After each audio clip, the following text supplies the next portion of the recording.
এখন বাজে 11:36 আর এখন সূর্যের তাপ প্রচুর পরিমাণ বেড়ে গেছে।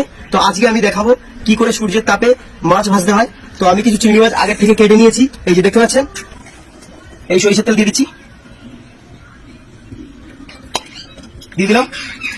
এইবার এটাকে আমি রোদে গরম করার জন্য এই জায়গাটাতে রাখবো। আর ততক্ষণে আমরা লবণ নিয়েছি আর হলুদ নিয়েছি আর এই চিংড়ি মাছ নিয়েছি, এগুলোকে ওই ছায়ে গিয়ে ভালো করে মাখিয়ে নেবো। চলুন বন্ধুরা, এটা এখন রোদে গরম হতে থাকুক আর আমরা গিয়ে এগুলো ভালো করে মাখিয়ে নিই। চলে আসুন। তো প্রায় 1 ঘন্টা হয়ে গেছে, মাছটাকে ভালো করে মাখিয়ে নিয়েছি। এবার আমি দেখাবো এই তেলে, মনে হয় গরম হয়ে গেছে, এই তেলে ছেড়ে দেবো। দেখতে পাচ্ছেন এই যে তেল,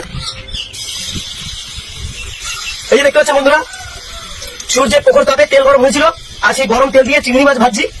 এই যে দেখতে পাচ্ছেন বন্ধুরা, দেখলেন কি করে তেল তুমি গ্যাসে তেল গরম করেছিলে, চারিদিকে তেল ছিটকে ছিটকে পড়ে আছে আর গ্যাসের ফ্লেমটাও তো করনি। কি ব্যাপারটা বলো তো তোমার? আরে চুপ করো, সব ফাঁস করে দিল রে। मार साले का खोपड़ी तोड़ साले का मेरा